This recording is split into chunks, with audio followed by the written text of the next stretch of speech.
Desperate, a bankrupt millionaire hands his last coins to a girl selling candy at the traffic light. "Sir, I know how to bring your family back." He is shocked by the revelation. Thomas Grant signed the transfer contract and handed Grant Enterprises over to the group of investors. His 15-year empire ended with a single signature. There was nothing else to be done. "We're finished here, Mr. Grant," said the lawyer, closing his folder. "I'm sorry it came to this." Thomas nodded in silence. The lawyer's "I'm sorry" wouldn't bring back the lost millions, nor erase the months of disastrous decisions that led him there. Nor would it solve the bigger problem, his family. The meeting room that once was his domain now felt cold and strange. The glass walls that had once filled him with pride only reflected the image of a defeated man. Thomas Dyack at 47 was bankrupt. Outside, New York kept moving. The late afternoon sun painted the skyscrapers in shades of orange. Thomas looked at the view for the last time from that room before grabbing his coat and the final box of his personal belongings. His driver, ex-driver, he corrected himself mentally, was no longer waiting at the entrance. Thomas walked 3 blocks until he found a taxi. Traffic was heavy, giving him time to think about how he would tell Laura they had lost everything. The mansion in Westchester, the cars, the overseas accounts, the vacations at exclusive resorts, everything was tied up in debts or would be liquidated to pay creditors. He called his wife's cell phone, which went straight to voicemail. He tried again, with the same result. Laura probably knew it was him and didn't want to answer. He couldn't blame her. In recent weeks, while fighting to save the company, Thomas had become a ghost in his own home, coming in late by, leaving early, spending weekends locked in his office. The taxi stopped in front of the Grant mansion. Thomas paid the fare and walked to the entrance. The house was eerily silent when he entered. Under normal circumstances, he would be hearing Michael playing the piano in the music room or Laura talking on the phone with some friend. "Laura," Thomas called, leaving the box in the foyer. "Michael." No answer. He walked through the house, checking each room. In the master bedroom, he found his first clue. Laura's closets were half empty. In Michael's room, several clothes and his favorite video games were gone. Thomas rushed downstairs and found an envelope on the kitchen table with his name on it. Inside, a handwritten letter. "Thomas, Michael and I are going to stay with my sister in Boston for a while. We need space to think. For months, yet you've been absent even when physically present. I don't know how to reach you anymore. I fear our family is no longer your priority. The missed calls, the empty dinners, the broken promises. Yesterday, Michael asked if you still care about us. I didn't know what to say. Please, don't try to contact us for now. When we're ready, we'll be in touch." Laura Thomas reread the letter 3 times. The date at the top showed it had been written that very morning, hours before he signed the contract sealing his financial fate. Laura didn't even know yet that they were broke. He picked up the phone and tried calling again. This time it went straight to voicemail. "Laura, please call me as soon as you hear this. It's important. We need to talk." In the following days, Thomas had to face not only the reality of his bankruptcy, but also the silence of his wife and son. His lawyers confirmed what he already knew. The mansion would have to be sold, as well as the cars and practically everything of value they owned. The only contact he had with Laura came through brief messages in which she reported that Michael was fine and asked Thomas to give them the space they had requested. He wanted to tell her about their financial situation, but something held him back. Pride, perhaps, or fear of losing his family for good once they learned the truth. A week after signing the papers, Thomas moved into a small rental apartment in Queens. It was a modest place with 2 bedrooms, completely different from the Westchester mansion. The few pieces of furniture were bought from second-hand stores. The small savings he had managed to hide from creditors wouldn't last long. Sitting on a cheap chair, looking out the window at the building across the street, Thomas reflected on how his life had collapsed so quickly. Just 3 months earlier, Grant Enterprises had been valued at $85 million. He had been invited to speak at Harvard about entrepreneurship. Business magazines called him a visionary. Then the problems came. First, his partner Marcus's betrayal, diverting money to an account in the Bahamas. Then the loss of the government contract that would have guaranteed cash flow for the next 2 years. Finally, his own desperate decisions, risky investments, loans with abusive interest rates, deals with people he secretly knew weren't trustworthy. Thomas had believed he could fix everything himself, as he always had throughout his career. He hadn't even told Laura about the problems. Why burden her with worries he believed he could solve on his own? Now, he realized his mistake. While he fought to save the company, he had neglected what truly mattered. Laura's complaints about his absence from family dinners, Michael's missed calls about school basketball games, birthdays celebrated in a hurry, it all piled up until the breaking point. 2 weeks after settling into the new apartment, Thomas finally mustered the courage to call Laura's sister in Boston. She was the one who answered. "Thomas?" Patricia's voice was cold, distant. "Laura doesn't want to talk to you right now. I need to speak with her, Patricia. It's important. It's about..." He hesitated. "About what?" "More promises you won't keep." Thomas took a deep breath. "I've lost everything, Patricia. The company, the house, the money. I'm bankrupt. Laura and Michael need to know." There was a long silence on the other end of the line. Finally, Patricia spoke. "I'll tell her, but don't expect it to change anything, Thomas. You lost them long before you lost your money." The call ended, leaving Thomas alone with his thoughts again. Patricia's words echoed in his mind. He had lost his family long before he lost his fortune. That night, staring at the peeling ceiling of his new apartment, Thomas understood that money could somehow be recovered. New business opportunities could arise, but regaining his wife's trust and his son's respect, this would be much harder. For the first time in years, Thomas cried. Not for the lost company or the status he no longer had, but for the family he might never get back. The businessman who once belittled other people's hardships now faced his own downfall, with no safety net.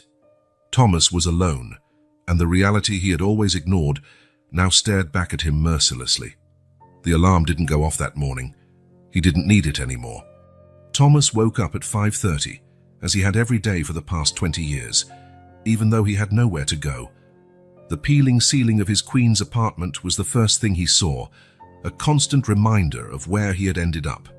He got out of the simple bed and walked to the small kitchen. He was running low on coffee. He would have to ration it. Every penny counted now. While the water heated on the stove, Thomas looked out the window at the street coming to life. Hurried workers, mothers taking children to school, delivery people starting their routes, ordinary people living ordinary lives, something he had always observed from a distance, from the heights of his privileged position. The apartment was Spartan, a living room with an old sofa, a table with 2 chairs, a small TV. On the wall, a single picture, a photo of Michael at age 10 holding a science trophy. Thomas didn't remember the competition. He was probably away on a business trip. It had been 3 weeks since Laura and Michael left for Boston. 2 weeks since Patricia, Laura's sister, promised to tell her about the bankruptcy, and a week since his last contact, a short message from Laura asking for his new address to send some documents Thomas would need. No mention of the news about his financial ruin, no word of comfort or concern, just cold formality. Thomas opened the nearly empty fridge and took out an egg and a piece of bread. His breakfast was so different from the elaborate Sunday brunches he used to have in Westchester. He remembered the last time the whole family ate together, almost 2 months ago. Michael had been talking about a school project, and Laura was mentioning a new restaurant in the neighborhood. Thomas barely paid attention, checking emails on his phone. What he wouldn't give to go back to that moment and do it differently. After eating, Thomas put on the only suit he had left and went out. He was determined to find work, any work. But he soon discovered that his name, once a door opener, now closed them. Grant Enterprises' bankruptcy had been news in business circles, and no one wanted to hire a failed CEO, especially one whose downfall was so spectacular and left so many furious creditors in its wake. "I'm sorry, Mr. Grant, but your experience is, let's say, excessive for this position," said the manager of a mid-sized financial firm, obviously uncomfortable. "I'm willing to start at the bottom," Thomas insisted. "That's not the problem. It's your recent history. Well, you understand.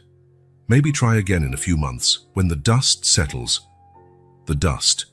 That was how they referred to his destroyed life. By late afternoon, after 5 similar interviews, Thomas sat down on a bench in Central Park.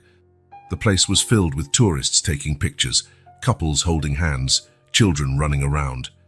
He watched a family having a picnic, a father, a mother, and 2 small kids. They laughed together, shared sandwiches, living a simple moment that seemed to contain all the happiness in the world. Thomas remembered the time he tried to organize a picnic with Laura and Michael 2 years ago. He had hired a chef to prepare the food and a decorator to arrange everything. In the end, an emergency call from the office made him leave in a rush. Laura and Michael ended up having the picnic alone. He never saw the photos. Back at his apartment, Thomas reviewed his finances again. The lawyers had managed to protect a small portion of his money, enough to survive a few months, maybe 6 if he was very careful. After that, he had no idea what he would do. He picked up the phone and, for the 100th time that week, almost called Laura. What would he say? That he missed her, that he needed her and Michael, that he was sorry. It would all sound like desperation now, as if he only wanted them back because he had lost everything else. And maybe it was true. Thomas no longer knew how to distinguish his real feelings from those brought on by loneliness and fear.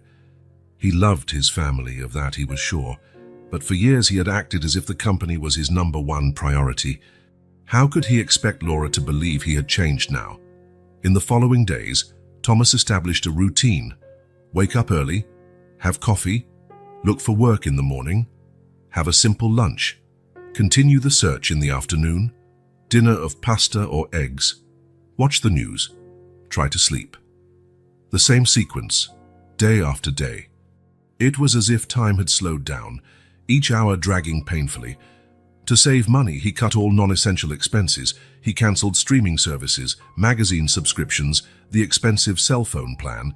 He learned to use public transportation, something he had rarely done before. He discovered supermarkets with sales, second-hand clothing stores, and self-service laundromats. In one of those laundromats, Thomas met Eleanor, an Italian woman who came every Thursday at the same time. She noticed his discomfort while trying to operate the machines. "First time?" she asked, in a thick accent. Thomas nodded, embarrassed. "Here, let me show you," she offered, teaching him how to use the right amount of detergent and select the correct cycle. "Thank you," said Thomas. "I'm adjusting to some changes." Elena looked at him for a moment, as if she could see beyond his still neat but already worn appearance.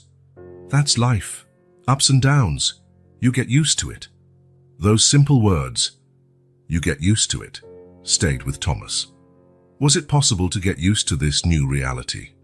To accept that he would never again have the power and status he once had, that he might never get his family back? At night, alone in the silent apartment, Thomas picked up a notebook and began to write. It wasn't something he usually did, but he felt the need to organize his thoughts. He listed everything he had lost: the company, the mansion, the cars, the investments, the respect of his colleagues. Then, on another page, he listed what he still had: health, a few months of financial security, education, experience. On the last page, he wrote, "What do I want to get back?" The answer was immediate: Laura and Michael. Not the mansion, not the cars, not the company, his family. Thomas then realized he needed to rebuild not only his financial life, but himself. The man he had been, obsessed with success, a workaholic, self-centered, was not someone Laura and Michael wanted back. As sleep eluded him, Thomas faced the harsh truth: he was at rock bottom, more alone than he had ever been. But maybe he had to hit this low to finally look up and see what really mattered. Thomas put the notebook aside and looked at Michael's picture on the wall. He picked up his cell phone, opened the contact list, and hovered over his son's name. His finger hesitated over the call button, but he couldn't press it. Not tonight, he wasn't ready yet. He lay on the simple bed, listening to the sounds of the city through the poorly sealed window. Tomorrow would be another day, another attempt, another job search, another day trying to figure out how to rebuild a life that had collapsed so quickly. Sleep came slowly, as it did every night, while Thomas stared at the ceiling, alone with his thoughts and regrets. The July heat weighed on New York like a damp blanket. Thomas walked slowly through the streets of Queens, sweat running down his face. That morning's job interview had been yet another failure. The sales manager of the small insurance company barely glanced at his resume once he recognized his name. "I'm sorry, Mr. Grant, but we don't have any openings that fit your profile," he said in a tone that made it clear no one wanted to hire the ex-CEO who had lost everything. Thomas rummaged through his pockets as he walked. 3 quarters, 2 dimes, and 1 nickel, $1 in total. That was all the cash he had. His debit card still worked, but his balance shrank every day, and Thomas had imposed strict rules on his spending. It had been almost 2 months since he lost everything, and almost a month since his last contact with Laura. A short email stating only that she and little Michael were fine. Thomas had replied with several questions, telling her about his new situation, but received no answer. Michael was only 6. The image of his son, his curious eyes, his smile still showing baby teeth, his contagious laugh when Thomas tickled his belly, was what hurt the most. The boy was too young to understand why his father had disappeared from his life. The traffic light turned red, and Thomas stopped, automatically checking his phone. Nothing. No messages, no calls. The screen showed only Michael's photo as the wallpaper, an image captured last Christmas when the boy opened his favorite present, a plush dinosaur almost bigger than he was. That was when he saw her. A girl, maybe 10 or 11, stood on the sidewalk holding a small cardboard box. She had brown hair tied in 2 messy braids and wore jean shorts with a faded yellow t-shirt. Her sneakers were visibly worn, with the right shoelace knotted to hold it together. "Candy, sir, just $1, the girl said when she noticed Thomas watching her. Thomas almost automatically refused. The dollar in his pocket was his last cash until he got home, where he kept a small reserve for emergencies. But there was something in the girl's eyes, a mixture of sadness and determination, that made him stop. "What kind of candy?" he asked, surprising even himself. The girl smiled, revealing a missing front tooth. "Peanut chocolate or caramel," she replied, holding out the box so he could see better. Thomas looked at the coins in his hand. That dollar could buy a cheap coffee the next morning, something he considered essential to his job search. But the girl's gaze, so serious for someone so young, touched something inside him. "I'll take the chocolate one," he said, handing over all the coins. The girl counted them carefully. "It's exactly $1, she noted, giving him a small package. Thomas accepted the candy, noticing the girl was still there, watching him curiously. There was something in her eyes, a wisdom beyond her years, that intrigued him. "What's your name?" he asked. "Emma," she replied, still looking at him intently. Thomas nodded, not sure why he continued the conversation. "I'm Thomas. You look sad," Emma said suddenly, catching him off guard. Thomas hesitated. It felt strange being so easily read by a child. "I'm going through a tough time," he finally admitted. Emma tilted her head slightly. "Like what?" Thomas didn't know how to explain bankruptcy, divorce, and loss to a child. "Let's just say I made some mistakes, big ones, and now I'm alone." Emma nodded, as if she completely understood. "My mom says everyone makes mistakes. What's important is learning from them." "Your mom seems wise," Thomas commented. "She is." Emma smiled. "But she's also always tired. She works cleaning 2 houses. That's why I sell candy to help out a bit." Thomas felt a lump in his throat. The girl was so young and already had responsibilities children her age shouldn't have. "Well, good luck with your sales, Emma," he said, preparing to continue on his way. "Sir," Emma called out, making him stop. "I know how to bring your family back." Thomas froze. He turned slowly, looking at the girl. "What?" "Your family," Emma repeated casually. "You said you're sad and alone because of mistakes you made, and you keep looking at that photo on your phone." She pointed at the device in Thomas's hand. "It's the same as the little boy I met in the park." He also keeps looking at a photo of his dad. Thomas felt his heart speed up. "Which boy?" "A little boy who comes to the park with his mum. He said his dad lives in New York, but they had to move." Emma paused.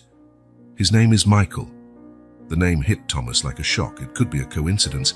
Michael was a common name. But what if it was his Michael? Laura had mentioned staying with her sister in Boston, but that was weeks ago. Could they have changed their plans? Michael. Thomas tried to keep his voice calm. What does he look like? How old is he? Emma shrugged. About 6, I think. Has black hair like yours and talks funny because he lost his front teeth. He always brings a toy dinosaur to the park. Thomas felt his legs go weak. The dinosaur, the Christmas present, the missing front teeth. Michael had lost his 2 front teeth in May, just before they left. It had to be him. Emma! Thomas tried to control the emotion in his voice. That park! Where is it? Astoria Park, Emma answered. I go there with my mom on Sundays when she's off work. Michael and his mom come almost every time. Astoria Park. Less than 40 minutes from where Thomas was now. His son had been so close all this time. Do they live around here? He asked, barely able to breathe. Emma nodded. Michael said they moved recently. I think they live near my aunt, in those new houses on the other side of the park. Thomas ran his hand through his hair, trying to process the information. Laura and Michael weren't in Boston. They were here, in Queens, practically in the same neighborhood as he was. Emma, he said, kneeling to her eye level. What else did Michael say about his dad? Emma frowned, thinking. He said his dad had a big office in Manhattan but doesn't have it anymore. He said his dad never played with him because he was always busy. She paused. But he also said he misses him and that his mom cries at night. Every word Emma spoke felt like a knife. Thomas imagined his little son talking about him to a stranger in the park, telling her how his dad never had time to play, and Laura, crying alone at night. He showed me a photo of you guys, Emma continued, somewhere with a huge hole in the ground. The Grand Canyon, Thomas whispered. They had gone there last year when Michael was just 5. The boy was fascinated by how big the canyon was, asking endlessly how something could be so large. That's it, Emma exclaimed. He said it was the best trip of his life. Thomas couldn't hold back his tears. The best trip of Michael's life, and he had spent half of it on the phone dealing with company issues. Emma, said Thomas, his voice shaking, this is very important to me. Do you know when they go to the park again? Sundays, almost always, Emma replied. After lunch. His mum takes a book and sits on a bench while he plays on the playground. Sunday, only 3 days away. Thomas could see his son in 3 days. Are you going to go talk to them? Emma asked, curious. Thomas hesitated. He couldn't just show up. Laura would probably be furious. And Michael, how would the boy react to seeing his father after so long? He needed to plan carefully. I'm not sure yet, he answered honestly. I think I need to figure out the best way to approach them. Emma nodded seriously. If you want some advice, bring Michael a present. He loves dinosaurs, and tell him you're sorry. My mom always says apologizing is the first step. Thomas smiled through his tears. Your mom really is very wise. Emma looked at the digital clock on the traffic light. I have to go. I promised my mom I'd be back before 5 to help with dinner. Of course, Thomas said. Thank you, Emma. You have no idea how much you helped me today. The girl shrugged, as if giving information that could change someone's life was routine. I hope you can talk to your son. He seems to miss you. As Emma packed her candy into her worn backpack, Thomas had an idea. Emma, do you come here often? Almost every day after school, she replied. Now on vacation, I come from 2 to 4. Can we meet again tomorrow, maybe? Thomas hesitated. He didn't have much money, but he wanted to repay her in some way. I could buy more candy. Emma considered the proposal. Okay, but you don't need to buy more candy if you can't. I just want to know if you managed to talk to your son. The girl's generosity moved Thomas deeply. Thank you, Emma. See you tomorrow, then. Thomas watched as Emma walked away, disappearing into the crowd of pedestrians. He remained standing there, in the middle of the bustling sidewalk, overwhelmed by a mix of emotions so intense he could barely breathe. Michael was in Queens, in Astoria Park, less than an hour away. His little son, who probably thought his dad had abandoned him, and Laura, who cried at night, according to Emma. By a mind-blowing coincidence, an impulse to buy candy from a girl on the street. Thomas had learned more about his family's whereabouts than in all his previous efforts. As he walked back to his apartment, Thomas felt something he hadn't felt in a long time. Hope. A fragile, uncertain hope, but real. In 3 days, he might see his son in the park. He didn't know if he'd have the courage to approach him, if it would be the right moment, if Laura would allow it. But at least now he knew where to find them. The peanut chocolate weighed in the pocket of his shirt, the chocolate that cost his last dollar. Thomas smiled. It was the best dollar he had ever spent in his entire life. Thomas couldn't sleep that night. Emma's revelation spun in his mind like an endless carousel. Michael was in Queens, in Astoria Park. His little 6-year-old son, who probably wondered why his father had disappeared. By 5 in the morning, Thomas was already awake, staring out the window of his small apartment at the slowly brightening sky. The possibility of seeing Michael in just a few days filled his heart with both hope and terror. What if the boy didn't want to see him? What if Laura pushed him away, and rightfully so? He spent the next day in a state of anxiety, barely able to focus on his job search. At exactly 2 o'clock, he was at the same traffic light where he had met Emma. The girl arrived promptly, box of candy in hand. "You came back," she exclaimed, with a genuine smile. "I thought maybe you wouldn't come." "I promised I would return," Thomas replied. "And I really need your help, Emma." They sat on a nearby bench. Thomas had gathered his remaining coins, just over $2, and bought 2 candies this time. Emma seemed delighted to have a regular customer. "Are you going to the park on Sunday?" she asked, chewing her own candy. "I'm thinking about it," Thomas replied. "But I'm scared, Emma, really scared." Emma frowned. "Scared of what?" "He's just your son." Thomas gave a sad smile. The simplicity of a child's perspective was sometimes a gift. "It's not that simple. I really hurt his mother, and maybe him too. I'm not sure they want to see me." Emma mulled that over for a moment, chewing thoughtfully.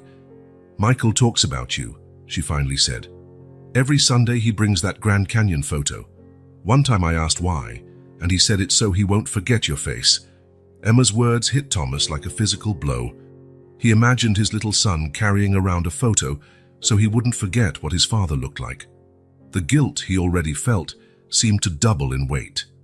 "Emma," he said, summoning his courage, "I need your help finding them before Sunday." "Do you know where Michael lives or where he goes to school?" Emma thought for a moment. "He told me he lives in those new buildings by the park, the ones with the glass balconies." Thomas knew that complex. It was a newly built middle-class condominium in Astoria, not as luxurious as the mansion they once had, but certainly comfortable. "As for the school," Emma continued, "he told me he goes to Washington Elementary. He started there this summer in a special program for new kids in the neighborhood. He said he really likes his new teacher." Thomas took mental notes. Concrete information, real places. His family was no longer a distant ghost. They were in specific locations, with schedules he could find out about. "Anything else you remember?" he asked, trying not to sound desperate. "Any detail?" Emma bit her lip, thinking.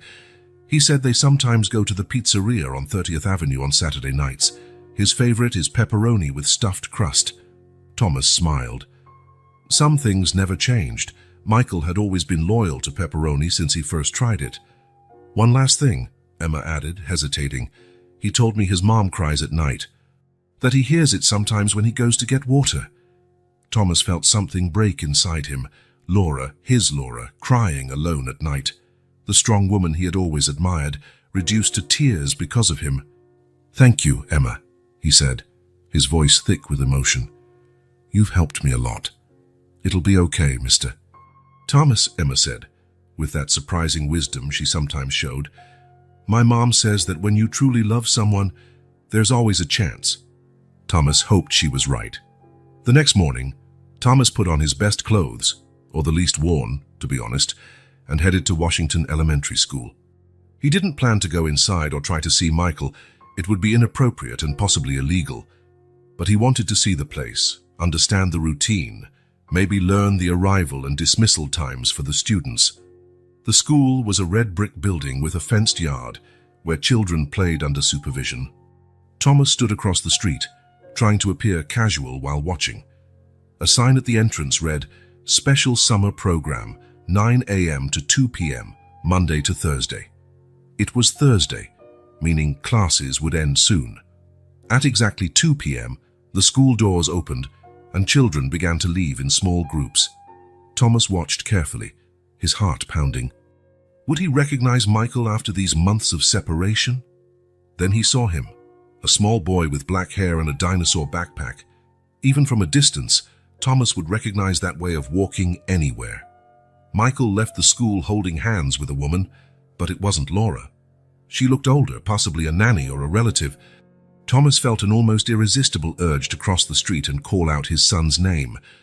But something stopped him. Fear. Fear of seeing confusion, or worse, disappointment, in his son's eyes. Fear of causing more harm than he'd already done. Instead, he followed them discreetly, keeping a safe distance. Michael and the woman walked a few blocks until they reached the condominium Emma had mentioned. Thomas watched as they entered the building, noting its number. Now he knew where his son lived and studied.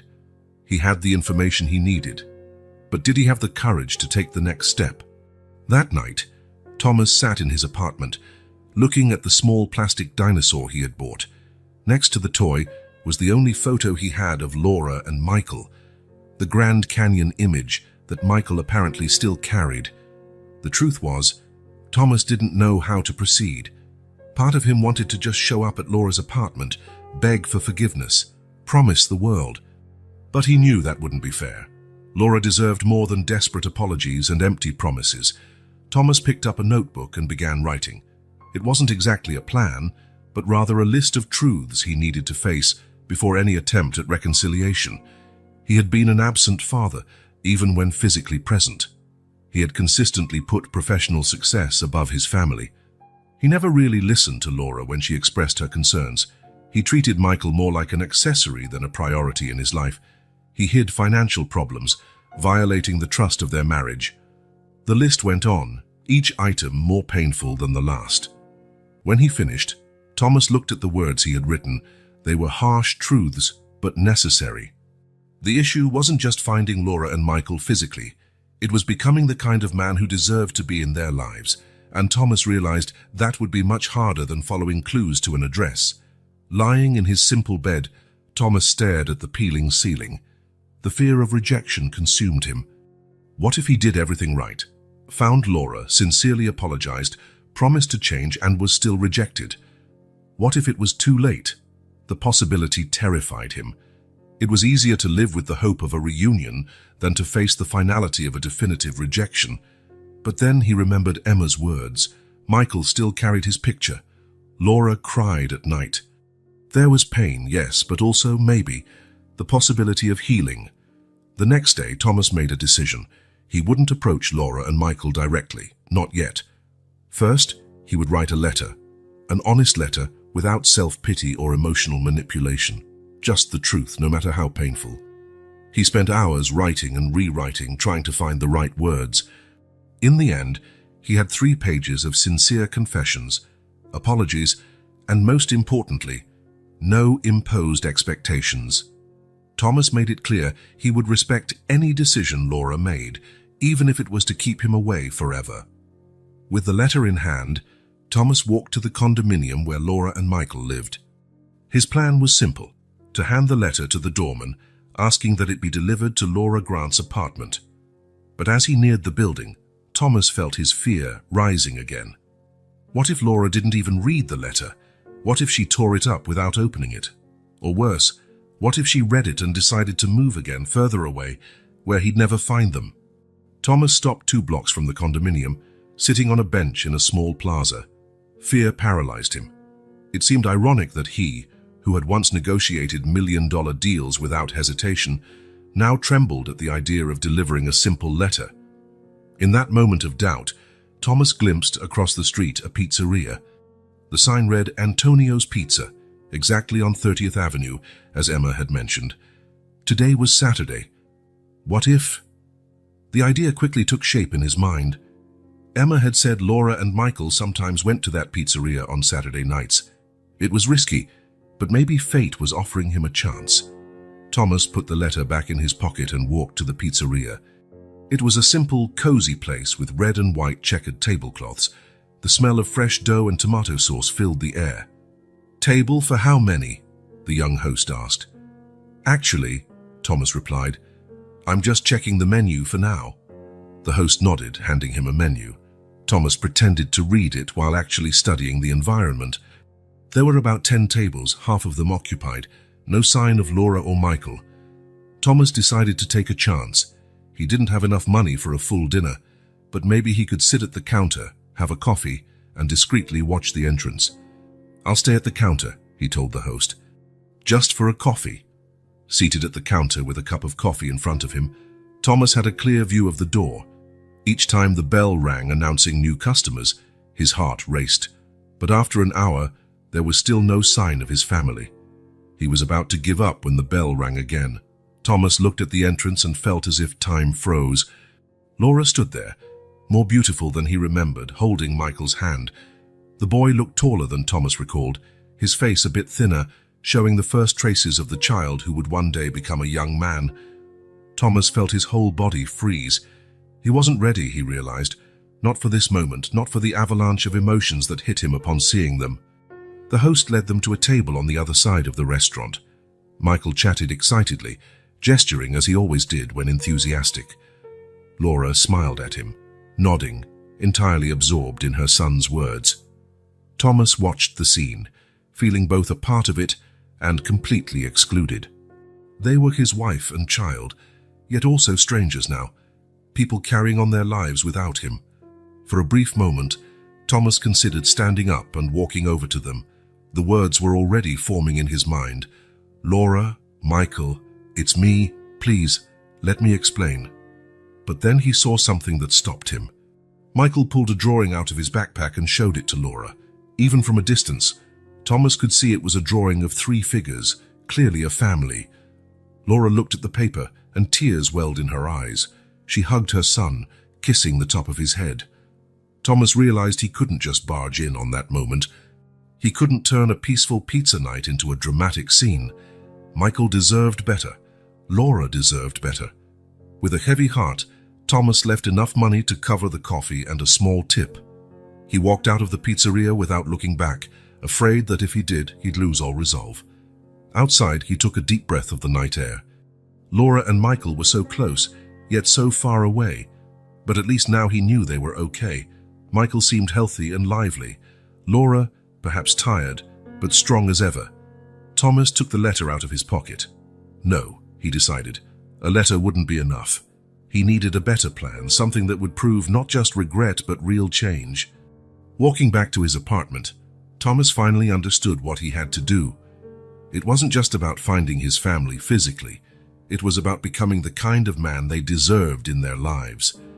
The journey had only just begun, and it would be the most important one of his life. Sunday dawned sunny, with a sky so blue it was almost unreal. Thomas woke up before 6, after a night of restless sleep. He had mentally rehearsed this moment hundreds of times since seeing Laura and Michael in the pizzeria. Every word, every gesture, every possible reaction.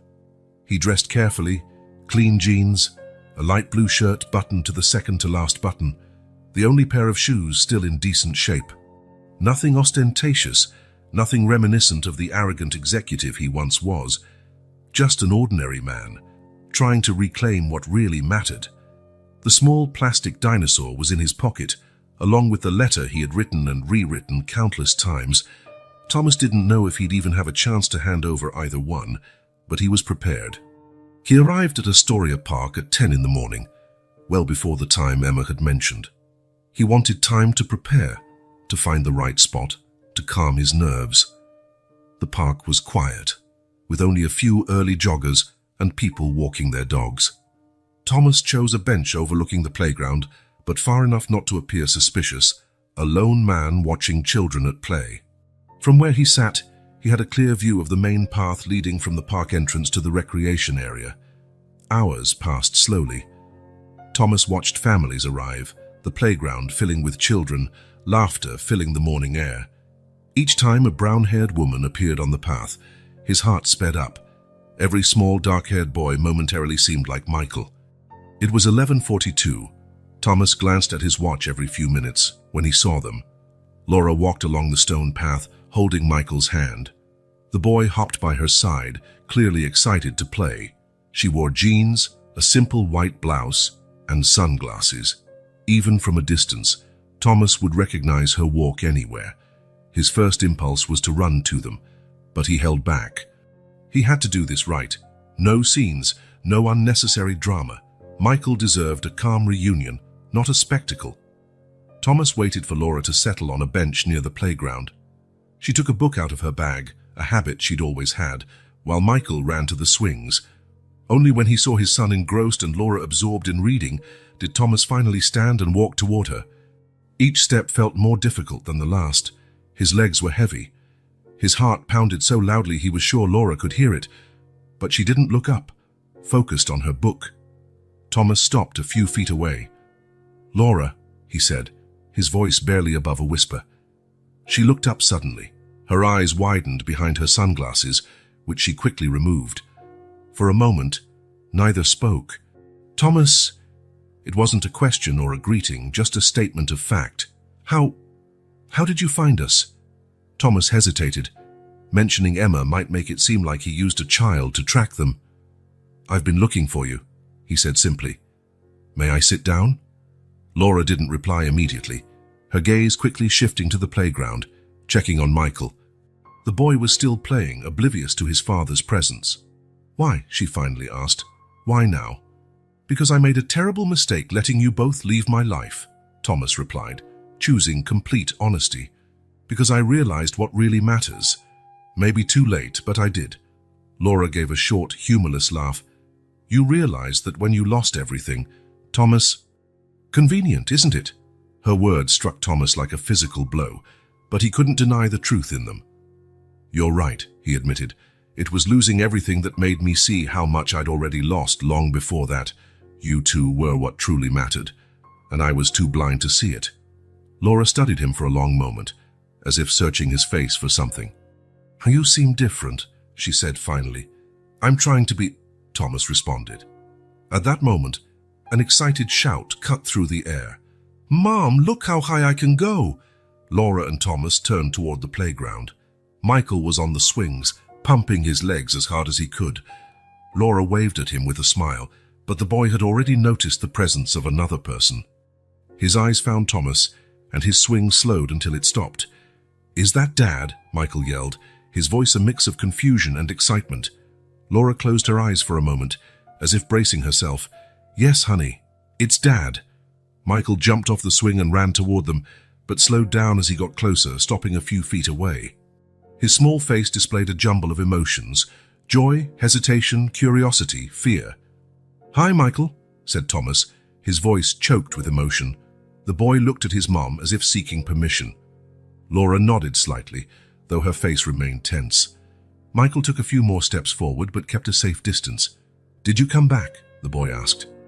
Thomas swallowed the knot in his throat. "I came to see you," he replied. "I've missed you so much." Michael bit his lip, a gesture he had inherited from Laura. "Are you going to live with us again?" Laura intervened quickly. "Michael, why don't you play a bit more while I talk to Dad? Just a little while, okay?" The boy looked disappointed, but nodded. "Okay." He glanced at Thomas one more time before heading back to the playground, walking backward so he wouldn't lose sight of him. Once Michael was far enough away, Laura turned to Thomas, her eyes hard. "What do you want, exactly?" "A chance," Thomas said simply. "A chance to prove I've changed, to be part of your lives again. I'm not asking to come back as if nothing happened. I know I did a lot of damage, but at least a chance to try to make things right. Things aren't broken, Thomas. We're moving on. Michael is adjusting well to his new school, and I got a consulting job I can do from home so I can spend more time with him." She paused. "It hasn't been easy, but we're building something new. Without you." Thomas felt her words like knife thrusts. "Laura, I know I don't deserve anything. I know I messed up, but I'm begging you, for Michael's sake, not mine. He needs his dad." "He needed his dad when you spent weeks away on business," Laura responded, her voice low but intense. He needed his dad when you missed his school performances because you were in meetings. He needed his dad when you were physically there but mentally elsewhere, always checking emails during dinner. Every word was true, and Thomas didn't try to defend himself. You're right about everything. I was an absent father, an absent husband. I put work, money, status above my family. There's no excuse for that. He took a deep breath. All I can say is that losing you made me realize what I'd done, and that I'd give anything to have a chance to do things differently. Laura looked over at Michael in the playground, her expression softening slightly. He asks about you, every night before bed. He wants to know when he'll see his dad again. Thomas felt tears in his eyes. Can I at least talk to him today? Spend some time with him? It doesn't have to be long, just enough for him to know I haven't abandoned him. Laura was silent for a long moment. I don't know, Thomas. I don't want him getting hurt even more. If you show up today and then disappear again. I won't disappear, Thomas promised. Even if you never take me back, even if you never forgive me, which I would completely understand, I won't disappear from his life again. Laura studied his face, as if determining his sincerity. Finally, she sighed. I'll let you spend some time with him today. Half an hour. I'll stay nearby watching, then we'll see. Thomas felt a wave of gratitude so intense he could barely speak. Thank you, Laura.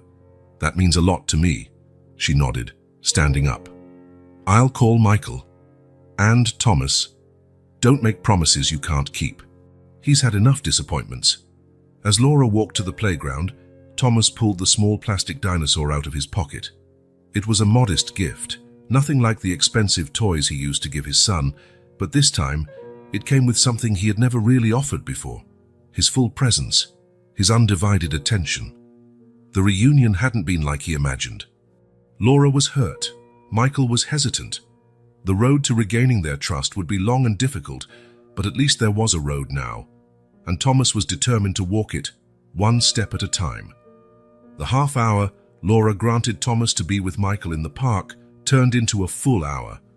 The small plastic dinosaur was received with genuine enthusiasm, not for its monetary value, but for the meaning it carried. Michael showed Thomas all the playground equipment, talked about his new school, and asked 1,000 questions about where his dad was living now. Thomas answered everything honestly, in a way appropriate for a child his age, without hiding his new reality, but without burdening him with sad details. I'm living in a small apartment, not too far from here, he explained. I don't have that big office anymore, but I'm trying to find a new job. When the hour ended, parting was difficult. Michael hugged his father with surprising strength for such a small boy. Will you come back? He asked, tears gathering in his eyes. Thomas looked at Laura, who was watching with an unreadable expression. If your mum allows. Yes, he answered carefully. I'd really like to. Laura sighed but nodded slightly. We can meet here again next Sunday. It was the first small step. For the next 3 Sundays, Thomas met Laura and Michael in the same park. Each time, he arrived punctually, always bringing small handmade gifts for his son, a special paper airplane he'd learned to fold, a collection of interesting stones he found on his walks, a little storybook bought at a used bookstore. On their 4th meeting, he summoned the courage to invite them to something else. I was thinking, he said to Laura while they watched Michael on the slide, maybe I could pick Michael up from school one day during the week. Take him for ice cream or something. Laura was silent for a moment. I'm not sure, Thomas. I understand your hesitation, he said quickly. I really do. I just thought maybe, well, it would be good for him, and I could take him straight home afterward. Laura studied him closely. You really have changed, haven't you? I'm trying, Thomas answered sincerely, every day.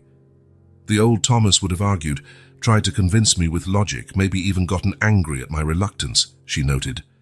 Thomas gave a slight smile. The old Thomas was a jerk. That earned a small smile from Laura, the first he'd seen in months. Thursday, she finally said. You can pick him up at 3 and have him back by 5, not a minute later.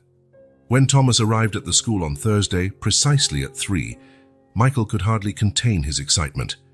Dad, he shouted, running toward him as soon as he saw him at the gate. Mum said you'd come, but I wasn't sure it was true. The boy's doubt pained Thomas, but he understood. How many times had he promised to be there for a school event, only to cancel at the last minute? "I'll always come when I say I will, Michael," he promised, kneeling to look at his son at eye level. Always. That afternoon was magical. Thomas took Michael to a small ice cream shop, then to a different park than the one where they met on Sundays. He sat on the ground to play with his son, something he rarely used to do, always worried about his expensive suit or the calls he had to make. When they returned to Laura's apartment at exactly 4:55, Thomas noticed the surprise on her face when she saw them. "I thought you'd bring him at 5, she said, checking the clock. "You said not a minute after 5, Thomas replied. "I wanted to make sure we got here on time," Laura nodded slowly. "Would you like to stay for a snack before you go, Thomas?" It was a small invitation, almost insignificant, but Thomas recognized it for what it was, another small step. Over the following weeks, a new routine formed. Thomas met Laura and Michael in the park on Sundays and picked his son up from school on Thursdays. Occasionally, Laura invited him to stay for dinner after those afternoons. During those times, Thomas observed how she had organized their lives in the small apartment. Photos on the walls, Michael's drawings on the fridge, a calm routine with no constant phone ringing or emergency meetings. During these dinners, Thomas made an effort to truly listen. In the past, he had always dominated conversations, talking about business, interrupting Laura whenever she tried to discuss anything domestic or related to Michael. Now, he listened attentively as she talked about her consulting work, Michael's progress at school, and the small challenges and joys of everyday life. "You're so quiet lately," Laura said one evening after Michael had gone to bed. "I'm trying to listen more and talk less," Thomas answered. "I realized I spent years talking when I should have been listening." Laura studied him for a moment. "How's the job search going?" Thomas sighed, a topic he tended to avoid out of pride. "It's tough.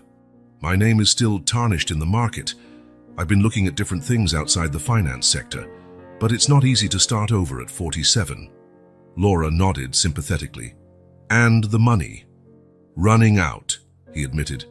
"I have enough for a few more months of rent, maybe. I've picked up some temporary gigs helping with moves, painting, things like that. Nothing permanent." "That must be hard," Laura said, and there was no mockery in her voice, just genuine empathy. "It is," Thomas agreed, "but it's also enlightening. I never truly appreciated what I had, not just the money and status, but especially you two. Now when I spend a Sunday in the park with Michael, or an afternoon helping him with his Lego dinosaur, or even just sitting here talking to you, I realize it's worth more than any bank account." Laura didn't reply, but her gaze softened. One Thursday night, 2 months after their reunion in the park, something unexpected happened. Thomas had taken Michael out for ice cream, as usual, and they were returning to Laura's apartment. They were going up the stairs when Michael suddenly asked, "Dad, why don't you move back in with us?" Thomas stopped, not sure how to answer. "It's complicated, son. Is Mom still mad at you?" "It's not that," Thomas answered gently. "I hurt your mom a lot. And you too. I need to show that I've really changed before we can be a family again, if that ever happens." "But you did change," Michael insisted. "You come see me every Sunday. You really play with me now. You're not on the phone all the time anymore." Thomas smiled sadly. "Yes, I'm trying, but some things take time to rebuild, you know.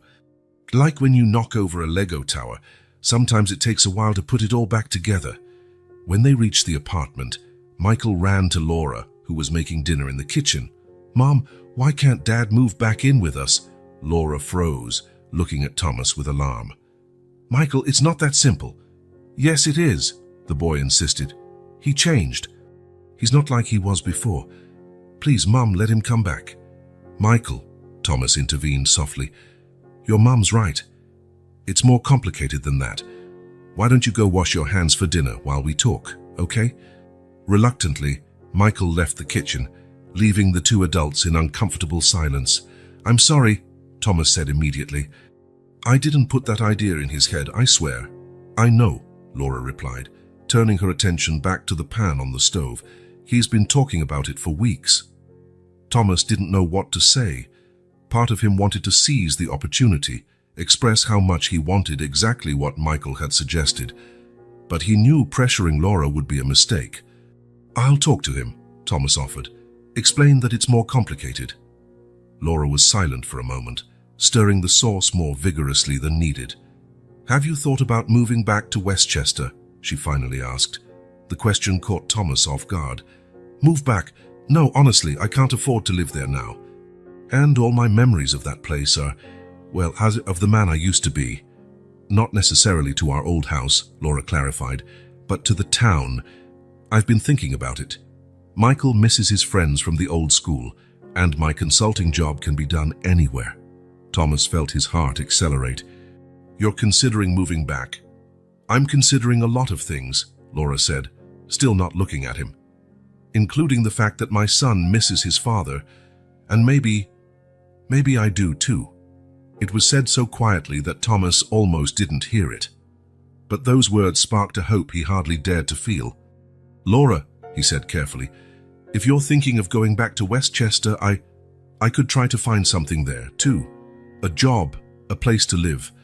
I'm not suggesting we live together immediately. I know we're not ready for that, but we could be closer for Michael's sake." Laura finally turned to face him. "Would you do that? Start from scratch in Westchester?" "I'd do that and so much more," Thomas said without hesitation. "I want to be present in your lives, Laura, not like before, always rushing, always absent, even when physically present. I want to truly be there every day.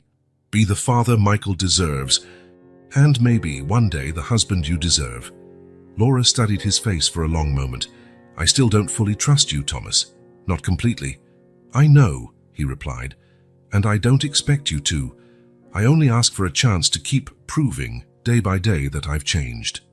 At that moment, Michael returned to the kitchen, his hands still damp and his eyes hopeful. "What are you talking about?" Laura and Thomas exchanged looks.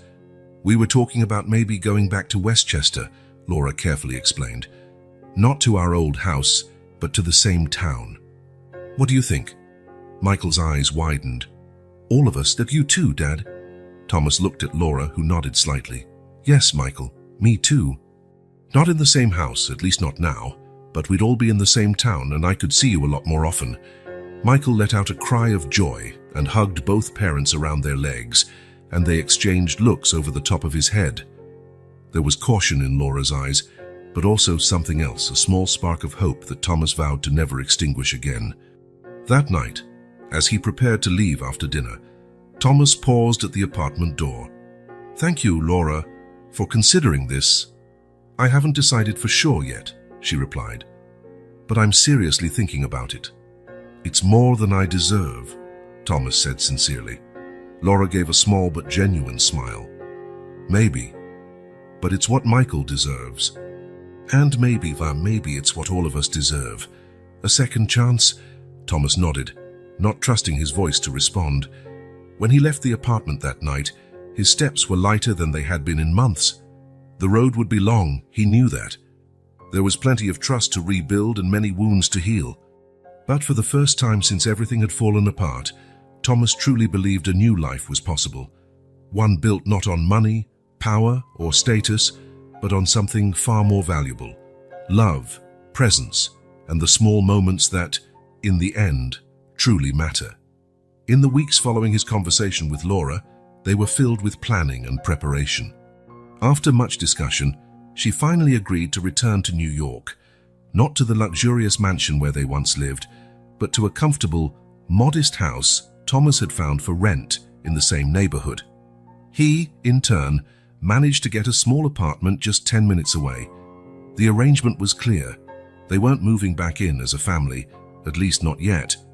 This would be a transition period, a chance for Thomas to prove, day by day, that his change was genuine and permanent. For him, that opportunity was worth more than all the millions he had lost. On Saturday morning, Thomas woke up early, getting ready for the drive to Boston, where Laura and Michael were staying with Patricia, Laura's sister. Anxiety consumed him.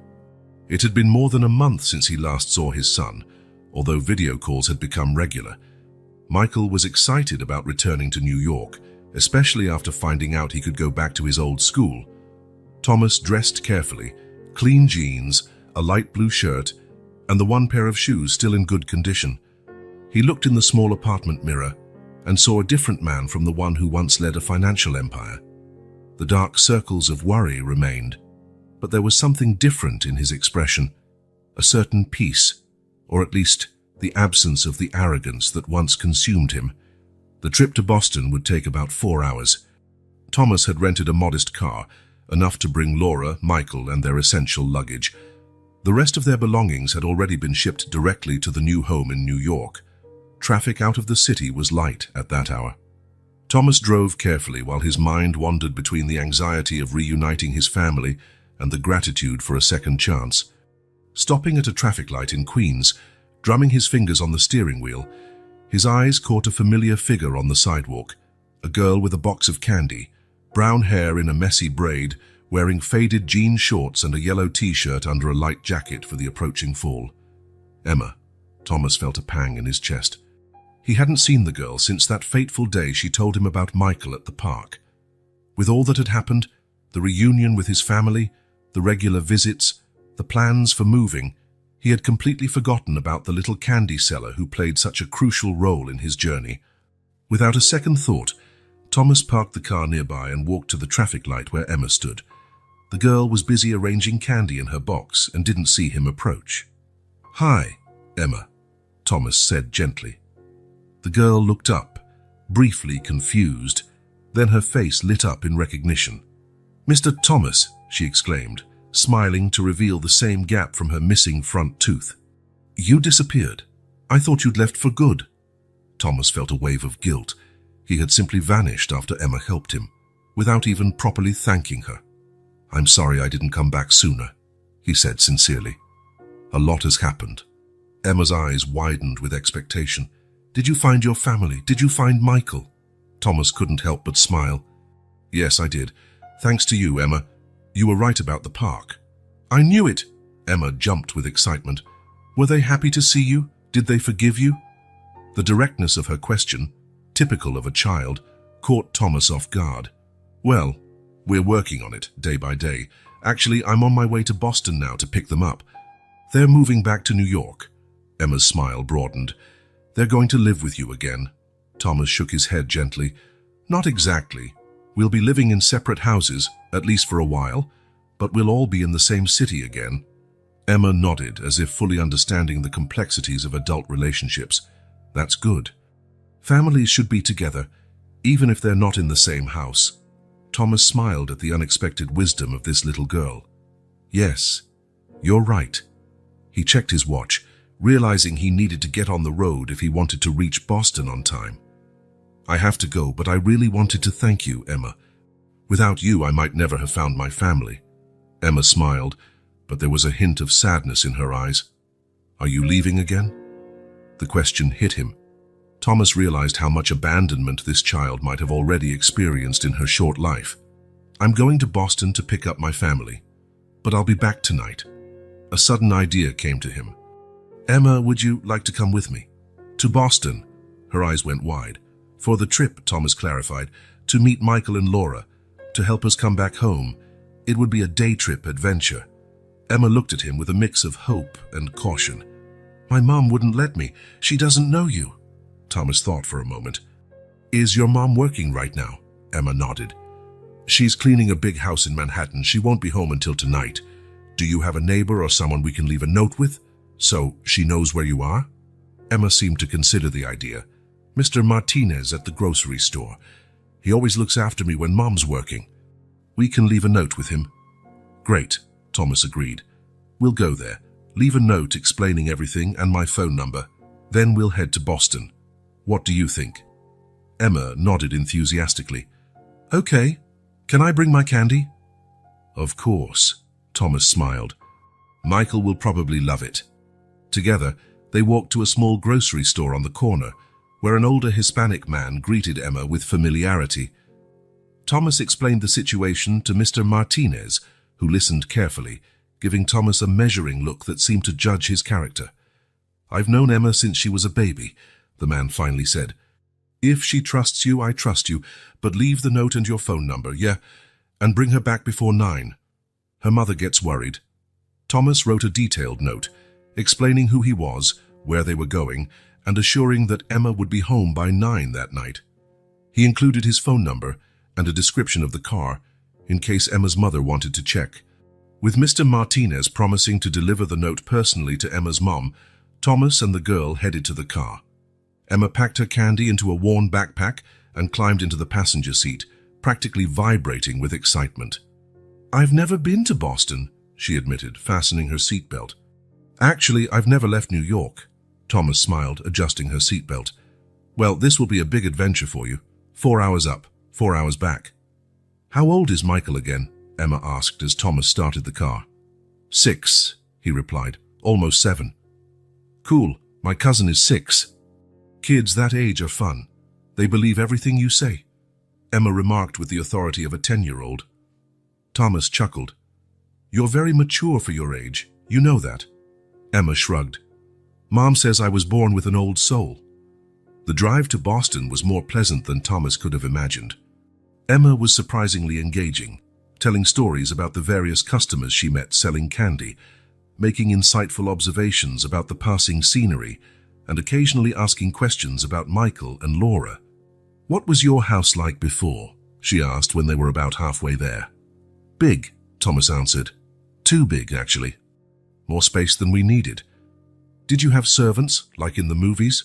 Thomas nodded, feeling slightly embarrassed now.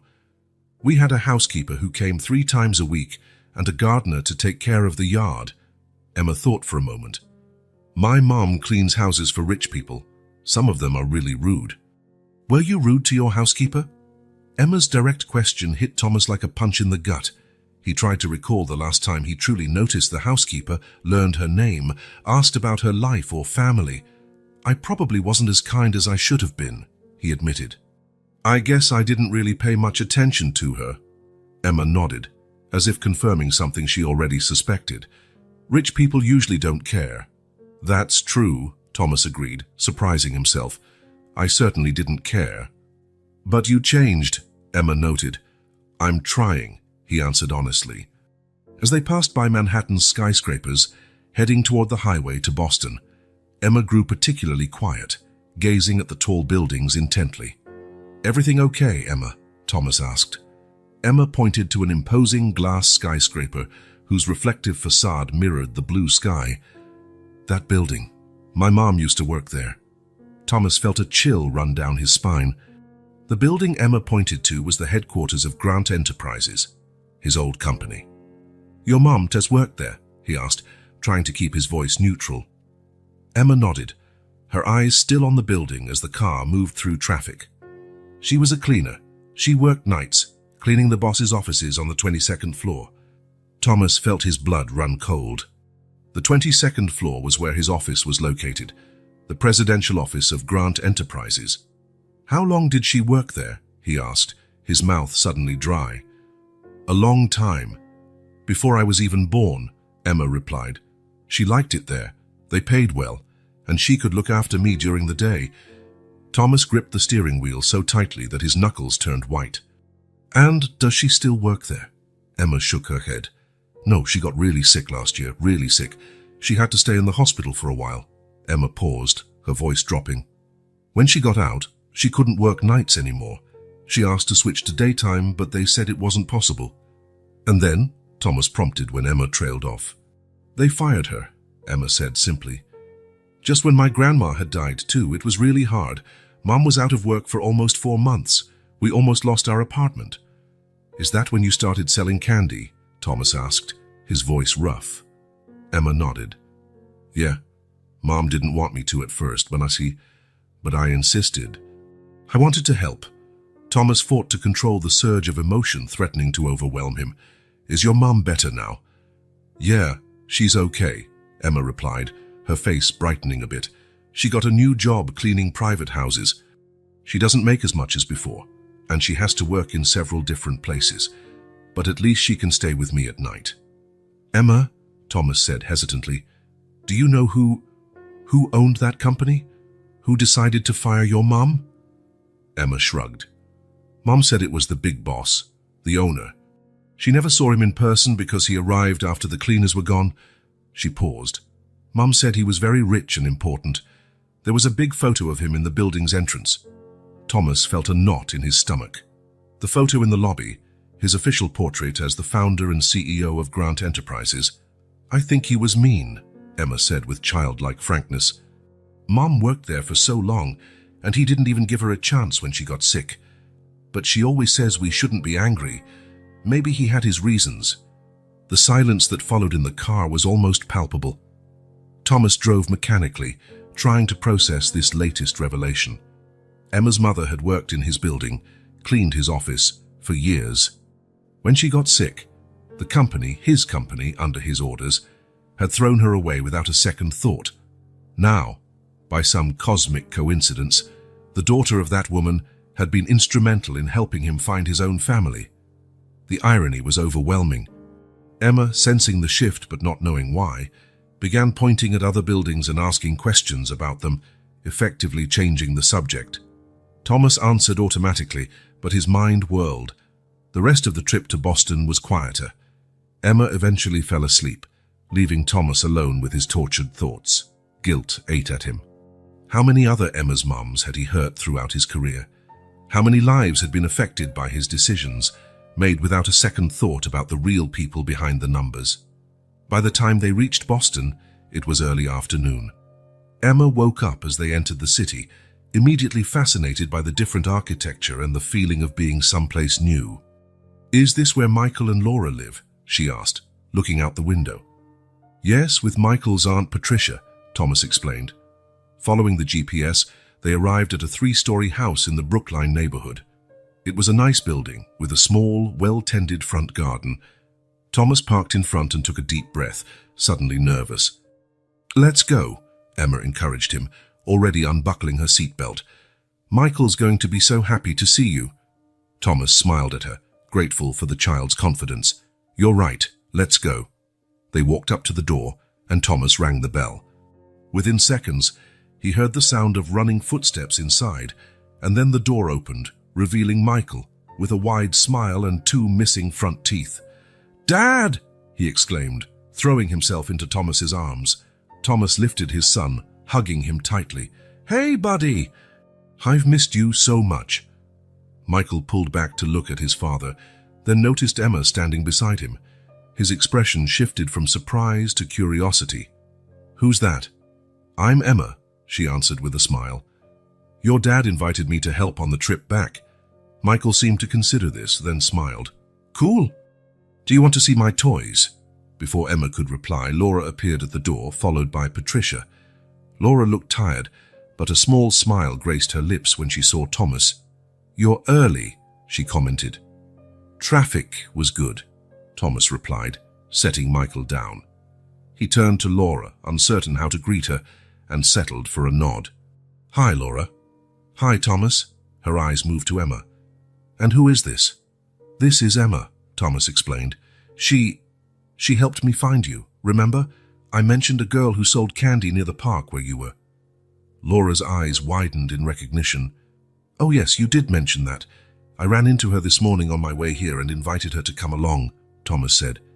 "I hope you don't mind." Laura studied Emma for a moment, then smiled genuinely. "No, I don't mind. It's nice to finally meet you, Emma. Thomas told us how you helped him." "It was nothing," Emma replied, suddenly shy. "I just told him what I saw." "Well, thank you anyway," Laura said. Then she turned to Patricia. "This is my sister, Patricia." Patricia greeted Emma with a nod, then turned to Thomas. "You must be hungry after the drive. Why don't you come in? I made lunch." The 5 of them entered the house, Michael pulling Emma by the arm, eager to show her his toys. Laura and Thomas followed, exchanging glances as the children disappeared upstairs. "She seems like a good kid," Laura said quietly. "She's amazing," Thomas agreed, "wise beyond her years. And—" he hesitated, unsure if he should share his revelation from the trip. "And what?" Laura prompted. Thomas took a deep breath. "I learned something on the drive. Emma's mom worked at Grant Enterprises as a cleaner. She cleaned my office, Laura. At night while I was at home. Laura frowned, not immediately grasping the significance. She got sick last year, Thomas continued. When she came back, she asked to switch to days. And you know what happened? The company, my company, just fired her, probably under my direct orders. Understanding dawned on Laura's face. Oh, Thomas, it's ironic, isn't it? His voice was thick with emotion. The girl who helped me find you, who gave me a second chance, is the daughter of someone I most likely hurt without even thinking twice. Laura laid a hand on Thomas's arm.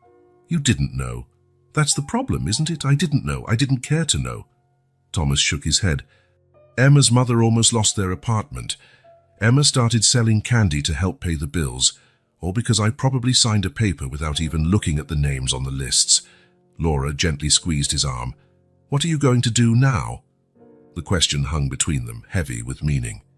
Thomas knew his answer would determine not only Emma's and her mother's future, but also his chances of truly proving to Laura that he had changed. I need to fix this, he said simply. How? Laura asked. You barely have enough money for yourself now. Thomas was silent for a moment, thinking, I don't know exactly, but I'll find a way. I have to. Laura studied his face, then, to his surprise, gave him a small smile. If you need help, let me know. I have some savings. Her offer, help, and the implicit trust that he would do the right thing, meant more to Thomas than she could know. Thank you, he said, emotion filling his voice, but I need to do this on my own. I need to take responsibility for my mistakes. Laura nodded in understanding. That's fair, but the offer stands. From upstairs came the sound of children's laughter. Michael and Emma were already bonding like old friends. Let's have lunch, Laura suggested. Then we can pack the car and head back home. Thomas smiled at the word home. It wouldn't be the imposing mansion where they had once lived. It would be a more modest place, with Laura and Michael at one address and him at another. But they'd be in the same city again, rebuilding something different, something perhaps more valuable than what they had lost. As he followed Laura to the kitchen, Thomas thought of Emma and her mother. Redemption, he realized, wasn't just about getting back what he'd lost, but repairing the harm he'd done along the way. And he would start with Emma and her mum. Thomas stopped in front of the modest apartment building in Queens, double-checking the address he had written down. Emma had given him the details after a lot of insistence, explaining that her mom rarely received visitors, especially strangers. Apartment 3B, he murmured to himself, entering the building. The past few weeks had been filled with intense reflection. Since discovering the link between Emma's mom and his old company, Thomas hadn't been able to think of much else. Guilt consumed him, but it also drove him to act. The hallway on the third floor was narrow, dimly lit, and the paint was peeling from the walls, so different from the places Thomas had lived his entire life. He stopped in front of apartment 3B, taking a deep breath before knocking. Soft footsteps approached from the other side, and the door opened just enough to reveal a woman in her 40s with the same expressive eyes as Emma. Can I help you? She asked, hesitantly. Mrs. Ramirez, I'm Thomas Grant. I know your daughter, Emma. The woman immediately opened the door wider, worry etched on her face. Is Emma okay? Did something happen? She's fine, Thomas quickly reassured her. She's perfectly fine. Actually, she's become a great friend to my son, Michael. Sophia Ramirez relaxed a bit, but still looked cautious. Emma mentioned a friend named Michael, but she never talked about his father. It's complicated, Thomas admitted. May I come in? There's something important I need to discuss with you. Sophia hesitated for a moment, then nodded, opening the door fully. The apartment was small but impeccably clean and organized. Photos of Emma lined the walls. Emma as a baby, Emma on her first day of school, Emma blowing out birthday candles. What's this about, Mr. Grant? Sophia asked, gesturing for Thomas to sit on the worn sofa while she took a seat on a chair opposite him. Thomas took a deep breath, mustering his courage. Mrs. Ramirez, I was the CEO of Grant Enterprises until a few months ago. Sophia frowned, not immediately grasping the significance. Emma told me you worked there, Thomas continued. As a cleaner on the 22nd floor, where my office was. Realization slowly dawned on Sophia's face, followed by a shadow of hurt. You were the owner." Her voice was almost a whisper. Thomas nodded, unable to look away, forcing himself to confront the human consequence of his past decisions. "I came here to apologize, Mrs. Ramirez.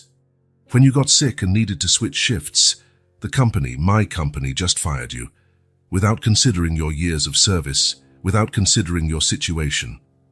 Sophia looked down at her hands for a long moment. "I worked there for 12 years, she finally said. "I never missed a day, even when Emma was sick. And when I was diagnosed with fibromyalgia and couldn't work nights anymore, they just let me go, with a minimal severance." Each word felt like a knife to Thomas. "I probably signed the dismissal order without even looking at your name. People like you were just numbers to me back then." He paused. "There's no excuse for it. But I want to try to make it right." Sophia looked at him warily. "How?" Thomas opened the folder he'd brought. "I have a proposal. I'm starting a new company, much smaller than the old one, with completely different values. And I want to offer you not just a job that accommodates your health condition, but full medical coverage for your treatment." He held out an envelope. "This is a check covering 1 year of rent for this apartment, plus a formal job offer detailing salary and benefits. It also includes information about a fibromyalgia specialist who has agreed to be your doctor, with all expenses covered." Sophia looked at the envelope without taking it, visibly stunned. "This is very generous." "It's only fair," Thomas corrected. "I'm not asking for forgiveness, just a chance to repair a wrong." When Thomas left Sophia's apartment an hour later, he felt both exhausted and revitalized. She had accepted his proposal, not without reservations, but with the dignity of someone who wasn't receiving charity, but an earned opportunity. On his way back to his own apartment, Thomas called Laura. "I just left Emma's mom's place," he said when she answered. "How did it go?" Laura's voice was soft, concerned. "Hard, necessary, liberating." Thomas paused at a traffic light. "She accepted my offer." "I'm proud of you, Thomas," Laura said, surprising him. That means a lot." "It does to me, too," he replied. 6 months later, New Horizon Consulting was officially established. Starting with only 3 employees, Thomas was Sophia as the administrative manager, and a young newly graduated analyst, the company occupied a modest space in a mid-range commercial building. The business model was entirely different from Grant Enterprises, focusing on financial consulting for small businesses and social startups. New Horizon prioritized positive impact over exorbitant profits. Thomas managed to convince a few investors who believed in his renewed vision, especially when they saw his dedication to working long hours to make up for the small team. 1 year after its founding, the company had 12 employees and a growing portfolio of satisfied clients. Thomas's more humane approach, now knowing each employee's name and story, led to loyalty and an exceptionally positive work environment. Sophia, now receiving proper treatment for her condition, had become essential to the operation, offering a valuable perspective Thomas never would have considered in his old life. Emma often visited the office after school, filling the place with her contagious energy. On a Friday afternoon, Thomas received an unexpected visit. Laura and Michael arrived at the office, bringing a small cake to celebrate an important contract the company had just signed. "You didn't have to do this," Thomas said, genuinely surprised. "Michael insisted," Laura replied, but her smile suggested the idea wasn't just his. While Michael ran to greet Emma, who was helping Sophia organize files, Laura took a moment to look around the office carefully. "It's very different from your old empire," she commented. "Thank God," Thomas replied, laughing. Laura looked at Sophia, who smiled as the children excitedly told some story. "She seems well." "She's responding very well to the treatment," Thomas confirmed. "The doctor says her quality of life has greatly improved." Laura turned to him, her eyes softer than they'd been in a long time. "You really have changed, Thomas. Not just in words, but in actions." "I had to lose everything to figure out what really mattered," he said. And even so, I needed the help of a little girl selling candy to truly see. Laura lightly touched his arm. Sometimes we need to fall in order to learn how to get up the right way. That night, as they all shared cake and stories in New Horizons' small office, Thomas felt a peace he had never known in his days at Grant Enterprises. Watching Michael play with Emma, Sophia chat happily with Laura, and his small team, who felt more like family, Thomas understood the meaning of true success. His financial empire had collapsed, but in its place, something far more valuable was flourishing, a business built on solid values, genuine relationships, and a sincere desire to make a difference in people's lives. Thomas had finally found his true new beginning. 2 years had passed since the founding of New Horizon Consulting. What began as a small office with just 3 employees now occupied an entire floor of a modest commercial building with a team of 25 people. It wasn't the empire Thomas once commanded, but he was far prouder of it. On a sunny spring morning, Thomas arrived at the office earlier than usual. He had an important presentation for a potential client that afternoon, but first, he wanted to double-check details for the birthday party he was organizing for Michael, who would turn 9 on Saturday. As he brewed his coffee, Sophia walked into the small break room, smiling at the sight of him. "Good morning, Thomas. You're in early today." "Morning, Sophia. I wanted to get a head start on some things. How are the party preparations?" Sophia smiled. "All under control. Emma is so excited she could hardly sleep last night. She finished making Michael's gift, a scrapbook of all their adventures over the last 2 years." Thomas smiled, imagining how much care Emma, now 12, must have put into that gift. She and Michael had become inseparable, a friendship that transcended their age difference, one everyone knew would last a lifetime. "And how are you feeling?" Thomas asked kindly. "Is the new treatment helping?" Sophia nodded, gratitude shining in her eyes. "Much better. Dr. Martinez says my latest tests show a significant improvement. The new medications work wonders, and being able to work flexible hours makes a huge difference in managing my symptoms." New Horizons policy allowed flexible schedules and remote work options for all employees, a practice Thomas initially put in place with Sophia in mind, but which ultimately benefited the entire team, significantly boosting productivity and overall satisfaction. "I'm really glad to hear that," Thomas replied sincerely.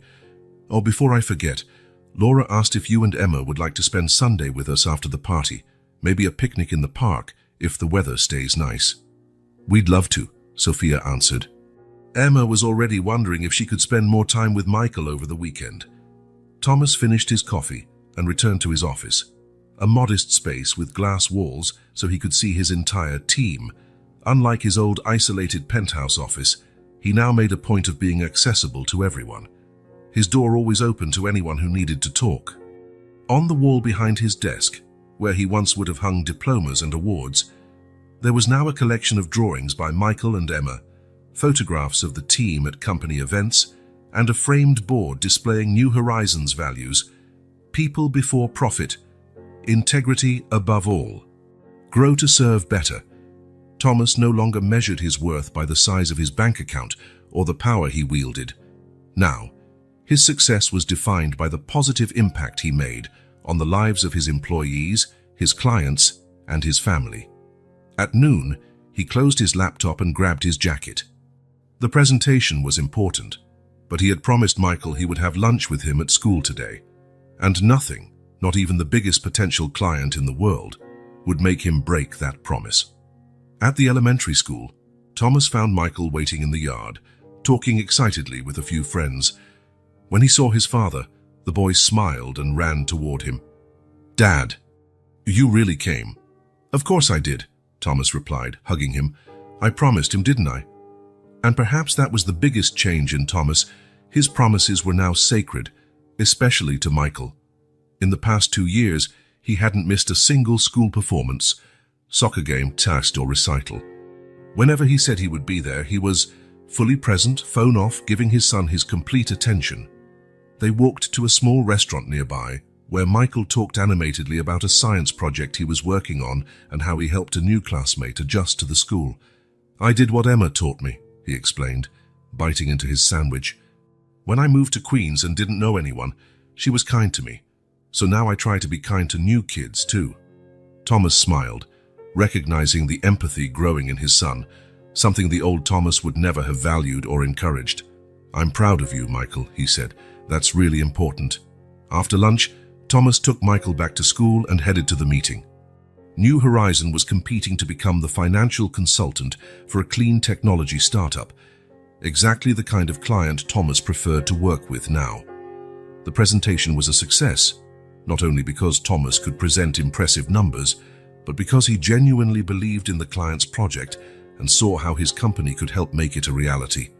It was no longer about closing deals at any cost. It was about real partnerships and meaningful work. At the end of the day, Thomas drove to Laura's house. Although they still lived separately, their relationship had transformed deeply. The initial hurt and distrust had given way to mutual respect and a renewed friendship. Laura opened the door, smiling. "How did the presentation go?" "I think we landed the client," Thomas replied, entering. "They're working on a fantastic solar-powered water purification project." "That's wonderful," Laura said, genuinely pleased. "Michael's in his room finishing his homework. Want to stay for dinner? I made lasagna." Thomas nodded gratefully. Family dinners had become a regular event now, even with them living in separate homes. It was an arrangement that worked well, respecting everyone's space while keeping family bonds strong. During dinner, Michael dominated the conversation, alternating between school stories and excited plans for his upcoming birthday party. Thomas and Laura exchanged occasional glances, a silent communication between parents finally on the same page. Later, while Michael took his bath, Laura and Thomas sat on the porch, enjoying the mild evening breeze. "Are you happy, Thomas?" Laura asked suddenly. Thomas considered the question for a moment. "Yes. Not in the way I thought I'd be happy when I was building Grant Enterprises. It's a more genuine happiness." He paused. "What about you?" Laura smiled. "I'm happy too. Michael is thriving. You've become the father he always needed. And me? Well, I enjoy my job. I have real friends, and our family found a new balance." They were silent for a moment, reflecting on how far they had come from the dark days of bankruptcy and separation. "You know," Thomas finally said, "I never properly thanked you." "For what?" "For not giving up on me completely. For giving me a second chance, even when I didn't deserve it." Laura looked at him tenderly. "You earned that second chance the moment you decided to truly change, not just to get your family back, but to become a better person. When I saw how you cared about Sophia and Emma, how you were determined to fix your mistakes even though it brought you no direct benefit, that's when I knew the man I fell in love with was still there, just waiting to come back." Thomas felt a wave of emotion. "Losing everything was the best thing that could have happened to me," he admitted. "If I'd kept going down that road, I can't even imagine the man I'd be today." The next morning, upon arriving at the office, Thomas found an email confirming they had secured the contract with the clean tech startup. As he shared the news with his gathered team, he looked at the smiling faces around him, people whose names, stories, and dreams he knew, people who were not just resources for profit, but partners in a shared mission. Sophia was there, healthy and confident, far from the desperate, sick woman who almost lost everything because of an impersonal decision signed in a boardroom by a man who didn't care. Emma would be visiting after school, bringing her energy and precocious wisdom that had taught Thomas so much. Later that afternoon, Laura called to confirm the final details of Michael's birthday party, her voice warm with a rekindled closeness. Thomas looked out his office window at New York's blue sky. The empire he had built and lost now felt like a distant dream belonging to another life, another man. What he had now, a company founded on values, a son who admired him for who he was rather than what he owned, and an honest relationship with Laura, was infinitely more precious. The past, with all its mistakes and regrets, was finally behind him. A truly promising future lay ahead. And so ends the story of Thomas Grant, a man who had to lose everything to discover what truly mattered.